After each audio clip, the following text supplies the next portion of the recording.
We're rolling. Hey, what's up, everybody? It is the Ace Michaels Show. I just had a unique experience today for the first day in my life. I listened to about half of a Taylor Swift album, and I'm going to tell you, I listened to about half of it, and that's a milestone for me. I don't know what to say. She's a prolific writer. She's a great singer. I had one experience one day where I watched a bunch of her music videos back to back, and I started thinking she was the most beautiful woman in the world for a few minutes as well. I'm on the fence. I mean, she's no Ella Fitzgerald, in my opinion. She's no Aretha Franklin. She's no Whitney Houston. But she is Taylor Swift, and she's broken more records and done more things that you have to take your hat off if you're wearing a hat.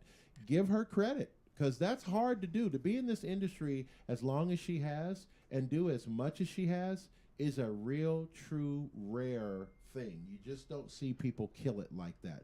So hats off to Taylor Swift. I did listen to half an album. I maybe go back and listen to the rest of it, but that's what's up. If you have any thoughts on Taylor Swift or life in general and you want to be on the show, we'd love to have you. All you have to do is say, hey, man, I want to be on your show, and we'll get you on the show, and you can speak your mind, voice your opinion, suggestions, convictions, beliefs. You know how it goes, and that's what's up. Today, dun, dun, dun, my guest is so gorgeous. Please welcome to the show the talented and effervescent Miss Katie Monroe. Yes, that one, the real one, is here on the Ace Michaels Show. Katie, how you doing today? I'm so happy to be here. But I must say I'm a little bit jealous. You know, Taylor Swift is a tall blonde too, and you were going on, and I was thinking, oh, what am I, chopped liver over here? You know what? I was working a tall blonde angle. See, I was getting the people. I was planting seeds. See, I'm in the broadcast, but see, we planting the seeds to then give them the big thrill. You know what I'm saying? Oh, okay. So some people were probably driving, and when they heard your name, they were like, oh, my God, I thought he was going to have Taylor Swift on. But no, he went one step higher with Katie Monroe. Oh. I love it. I love being in control of people's destinies. I love that. So, Katie, I don't even know where to start except at the beginning. So you're a singer. Yes. And you're killing it in Vegas, which is not hard to even, some people can't even get that thing going. Like, it's not easy. That's what I meant to say. It's not hard. It's not easy. How in the heck did you get here to this level? Oh, gosh. Well, you know, it goes way back. I grew up in Indiana, out in the cornfields. Oh, my God. I'm trying to picture you with that platinum blonde hair and those two friends in Indiana. Were you like a country girl? I was never a country girl. So I grew up in the country, but I was never a country fit girl. In that environment, I can't imagine. I never fit in. I was the tallest in the class. I had the biggest chest. I was blonde. I loved glamour. I loved lights, and I couldn't wait to leave. Although I'm very proud of where I come from, and I love everyone there. I was really happy when I took a job at 14 modeling, and then 16 singing, and I kind of never looked back. And kids can kind of be vicious at that age. Like, I'm sure, did you run into like some bullies or some kids who didn't understand? Like, Katie Monroe is so busty and tall. And then years later, they're like, damn, she was busty and tall. I say all.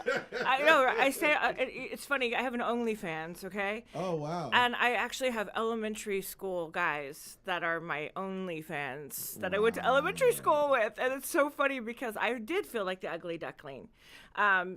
And then things changed, and when they did, I think I was like 18 or 19. Things changed. I went on a cruise ship, and grew into myself. Yeah. So you'd say, and I found out that being tall was actually really nice, and having a big chest could actually work for me. I bet it didn't hurt. Now, I am a tall guy. I'm 6'2". My mother is taller than me. Oh, and really? My sister is taller than my mother. Well, that's unusual. Well, we're from the Midwest. Well, I'm from Kansas City originally. Okay. Home of the champions football. I'm sorry. I don't. Too soon? Anyway. It has been, I think, 3 times in the last few years. But anyway, too soon? I don't want to rub it in. I don't want to pull the Band-Aid off. But they are world champions, the Kansas City Chiefs. Thank you. Anyway, so you grew up. Did you come first to Vegas, or you went to LA, or did you travel the world? Started modeling at 14, started a theme park at 16. Whoa, you can't just drop that in. You started your own theme park? No. Okay. Started singing at a theme park. I was going to say, I was like, wait a minute now. Okay. No, my dad made me get a job at, like most of us at 15, 16. Mm-hmm. And I started at Arby's, and I actually skipped school skipped high school to go audition for a theme park. Arby's now needs to change their slogan too. We've got the beef, and we had Katie For 2 months. for 2 months. That's hot. Then I took the theme park job, and I said I'm never doing that again. Yeah. And so that was a real different experience. So I was like professionally singing at 16. And you wanted to be a singer or an actress, or you just wanted to be in show business? Just be in show business. I just love everything to do with entertainment. Uh-huh. Whatever it is, I don't care. When I was younger, it was always Katie Monroe the singer, Katie Monroe the singer. Then it was Katie Monroe the actress, and now it's Katie Monroe, more the personality. They know me for my height and my big boobs. Whatever it is, I'm happy. I'm happy. I'm a happy woman.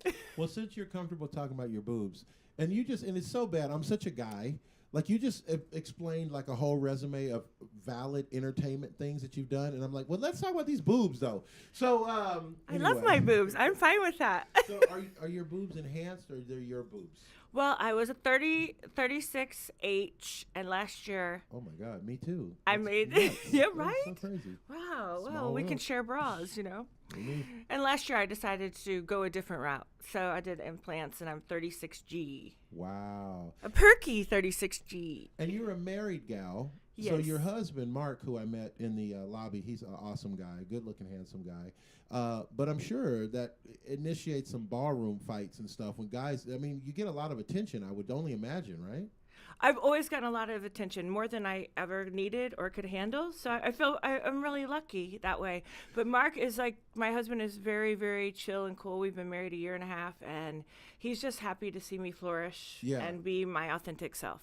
He'd have to be extremely supportive, because this is a career, and I know you'll attest to this. This is a career that ups and downs like crazy, and weirdos and psychos and pedos, and you could throw any O's you want on the end of it. They're everywhere in show business. It's so true, and it's funny. I encountered it more. I have my own show on cruise ships, been around the world. I've done a lot of things, but until Vegas, Thank you, Las Vegas. I found all the weirdos, or they found me. If only you knew how popular a saying for me that was around the studio. Only in Vegas. Only in Vegas. I have to agree with you. I have heard every rumor about me. I'm mean. I hit someone. I beat someone. I bullied. And anyone that knows me knows that I'm like the sweetest person. I would never bully. I would never hurt anyone. I'm just want to be happy and everyone else be happy. Now, being that you're tall, and you're gorgeous, by the way, but you're tall. Thank you so much. And we're in a generation now where this whole transgenderness is so popular. Yeah. Have you been mistaken for a man ever? Has someone come up to you and said, sir, are you a ma'am? Like, is that where? Okay, I have so many stories with it. So I'll try to pick out a couple of the best ones. But I love transgender, I love drag queens, I love gay, I love straight, I love bi, whatever. I happen to be born a woman and happen to be a straight woman. But whatever anyone wants to do, I'm thrilled for them, and great, more power. But I've actually been hired for drag shows, and they don't tell people that I'm a woman. Oh, now that's interesting. And that's a lot of fun. I do that that's here very interesting. and in P-Town, which is like a very big drag gay community. And yeah, I mean, I've been asked, sometimes men will say, "Are you trans?"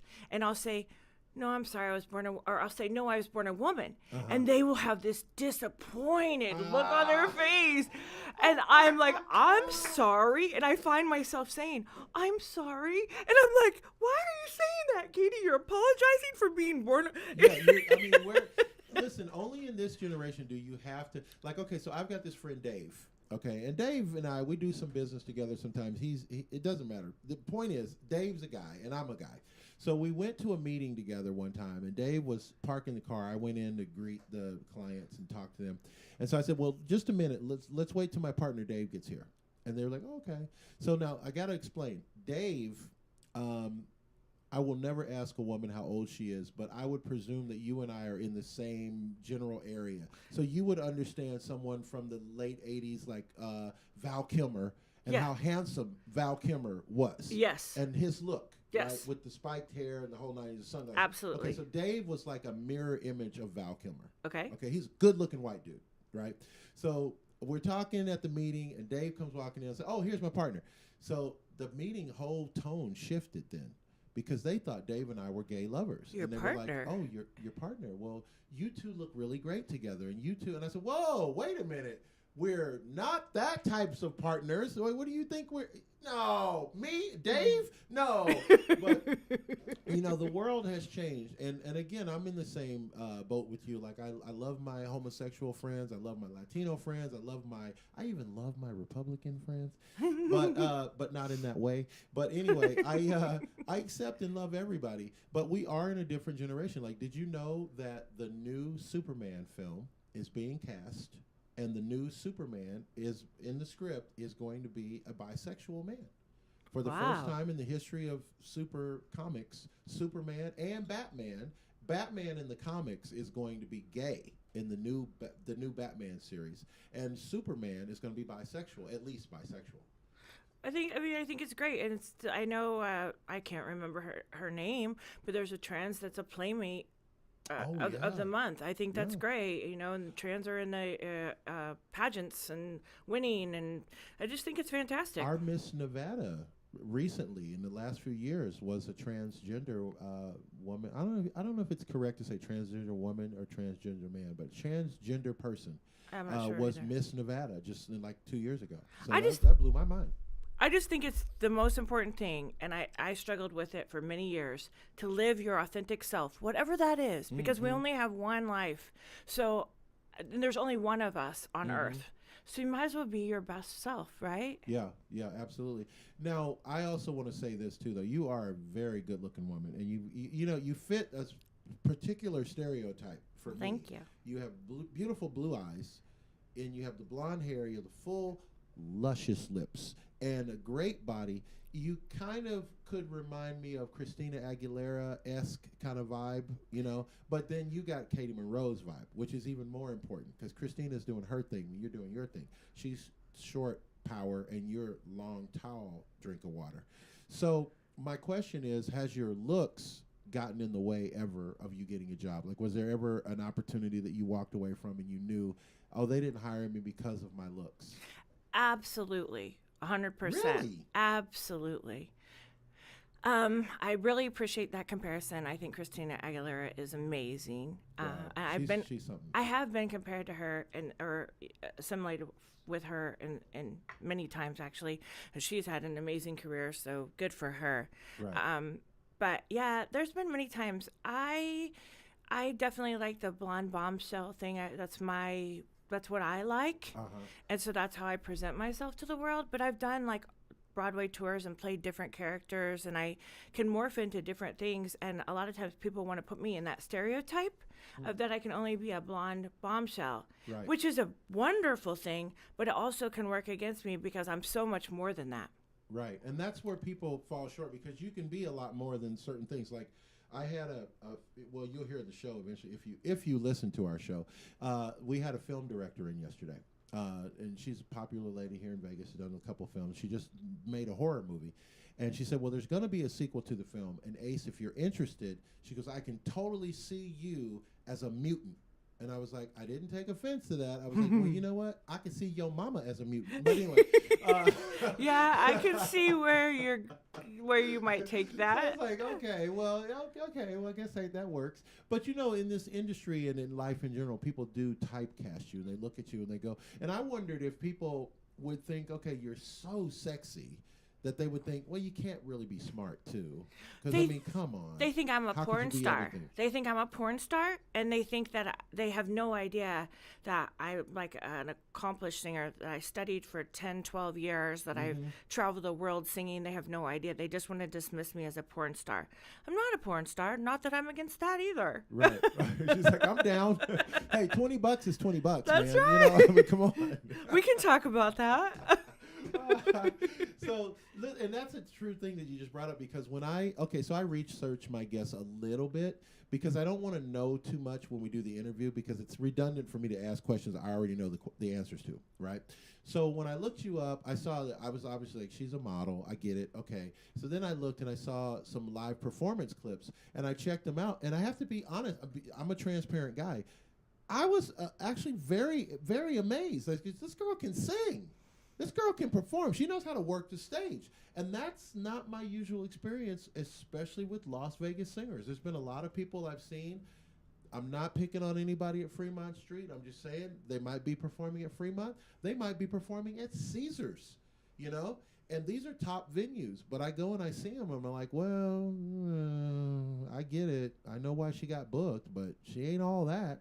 But I was really impressed with what you were doing. So I didn't know that you'd taken 10 years. You took 10 years of vocal training? Yeah, I started when I was like 11, and it came down to take dance or vocal, and vocal tended to be my gift. I had this 8th grade music teacher that was from New York. You speak like a singer, by the way.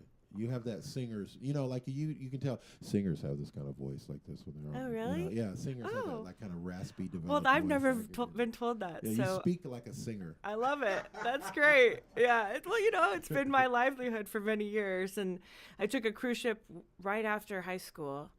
Celebrity hired me, and I was their principal singer. Wow. And then that was really something. They flew me to Germany, and wow. this little Congratulations. corn-fed, Indiana girl.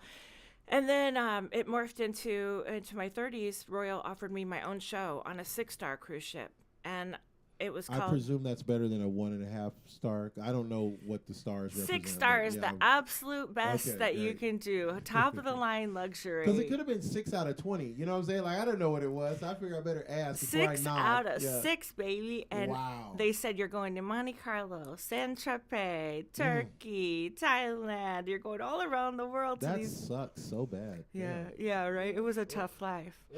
And I had a housekeeper, and I had a guest stateroom, and I mean, poor it was child. Right. It was a tough time in my life. But I had this show called Miss Monroe XOXO that I put together with a 7-piece orchestra. Oh my gosh.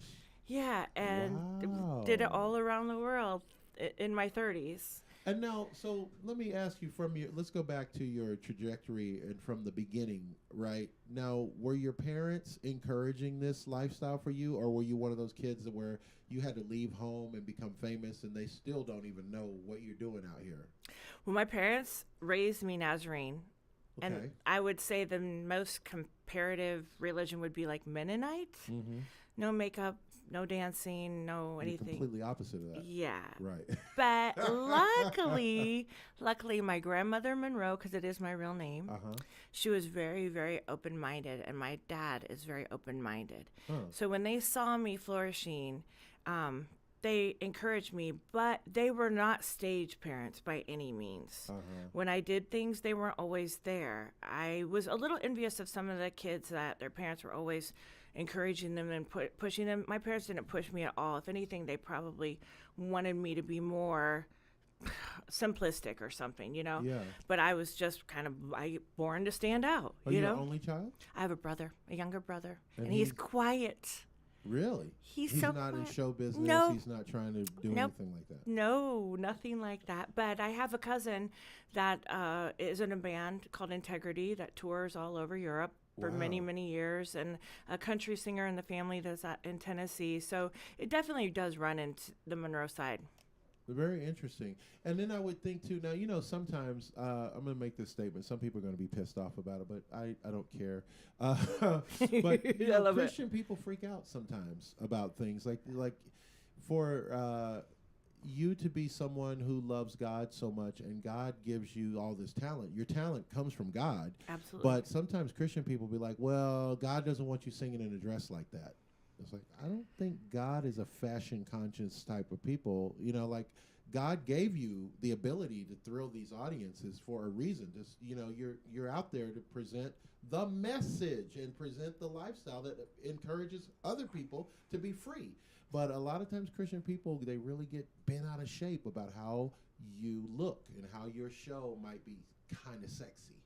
Well, you hit it. And I remember in my early 30s, I did a show, and it was a rated R production show. Mm-hmm. And they really came down on me. Some friends did and said, you're doing porn and things like that. And I said, well, you know what? God made me sexual. God gave me this talent. God gave me this body. God gave me this. So I have a different opinion. And even some people here have said, I want good little Christian Katie. I am. But I'm also so much more than that. I'm a sexual woman. Right. I'm an entertainer. I like to morph into different characters. I'm an artist. So Right. that's who I am. I'm not just one thing. Well, you got to be a fully rounded person. One of these comedians, I think it was, oh shoot, it might have been Whitney Cummings. I'm not sure, but this She's funny. female comedian, she was so funny, and she said, so I used to go to church, and they used to say, don't lust. Lust is a sin. Sex is a sin. Don't have sex. Don't share your body. Blah, blah, blah. She goes, and as a young teenage girl, I'm sitting there looking at this picture of Jesus, this hot guy with this sexy hair and this sexy hot beard, and he's tan. And I'm like, okay, how are you going to tell me not to have sex and then throw this, this Calvin Klein model up on the, and it was just a funny thing. It was like, yeah, I guess that does make sense. And, we have our issues in America with sexuality. Too much sexuality makes people super nervous. They don't want to talk about it. They don't want to look at it. They don't want to think about it. But you had a stint in Playboy as well. You worked with Playboy. Yeah. And what was that like? Like to be in an environment where sex was all of a sudden, it was okay. Be sexy as you want. Matter of fact, be more sexual. Right. And I was taught, I was married before. I was taught to save yourself till you're married. So I got married so I could have sex. Okay. That's the truth, all right? Don't hold back, Katie. What was really on your mind? I got married to have sex. And then it would be okay, right? Then we could do anything we wanted. So I tested for centerfold twice when I was married. My husband was not down with it, okay? Really? But I guess I was just innately always a super sexual woman. So Playboy ended up hiring me as a bunny. I got to work at the mansion. I got to open some clubs. I opened the club here in Las Vegas, got my Playboy tattoo, my Playboy tramp stamp. I did open a club in New York. I got to do quite a few things with them. Was on the first season of The Girls Next Door. Just briefly. Yeah, just briefly. I loved my time with Playboy. Like I said, I have a tattoo. It's a wonderful time in my life. I still am tied with them in many ways, and I'm really grateful for the whole experience. Right on. Now, before we run out of time, because time is never a friend on the show, and I just got the message that we're getting a few more minutes. Let's talk about guys, okay? Because guys have a real problem with pretty girls. Like, guys love you when they meet you because you're pretty, and they know they can take you places, and you're going to attract attention, which makes them look like a bigger guy. But then something happens at some point, whether it's 3 weeks, 3 months, 3 years, something happens to these guys where the very thing they loved you for in the beginning becomes the thing that's the problem. Absolutely. You would agree. Absolutely. Yeah. And how have you dealt with that through your career? Because I'm sure, even before you were married, you probably dated someone. Oh, yeah. And they just freak out. Like, why are you going to... And you're like, why are you talking like that? The number one thing I encountered when I was single was... I would meet someone, they would love me just the way I was, and then they wanted to trap me at their home and just sit there and wait for them. And, they wanted to take care of me, which is very, very sweet. But you can't take things away. And I was always a singer. I stayed home from some ship jobs. I stayed home from some different experiences. I didn't pursue, after testing twice for centerfold, I didn't pursue it. So, when I am in love, I love my man, I respect him and all this stuff, but it was really hard when they would strip pieces away. And then guess what? By the end, I wasn't myself anymore. And they didn't love that person because they didn't know that person. So they kind of, they did themselves, they did themselves in. So I left. And then same true with like here in Vegas, sometimes people will love me for how I look and sometimes they'll hate it. They don't want the attention, or maybe it takes attention away from them. And I feel so bad, but, this is just the way it is, right? Some of us have certain gifts. Yeah. And it's undeniable, certain things about ourselves, So now, do men make assumptions like, you did Playboy, you're very sexy, you must be easy? I would say so, but I've never had a one-night stand in my life. Oh, really? No. I had like a couple of one-night stands on the same weekend, so it was kind of like a relationship, but they were definitely one-night stands. I'm just kidding. But I can guarantee you, like, I don't mean this cocky, I mean this confidently. I feel like the luckiest woman, and you can probably tell by my eyes, like, I feel like the luckiest woman. I probably have had the best sex life of any woman on earth. Really? I'm very lucky. Even though I've not had some of the one-night stand thing, I've had the best sex life. I feel like the luckiest woman on earth. Wow. in so many ways. So I think it's because I'm able to, with my person, I'm able to express myself and them express themselves too. And most people are always holding back. They're always, was it inhibited or I'm uninhibited. And so when people are with me, they're uninhibited.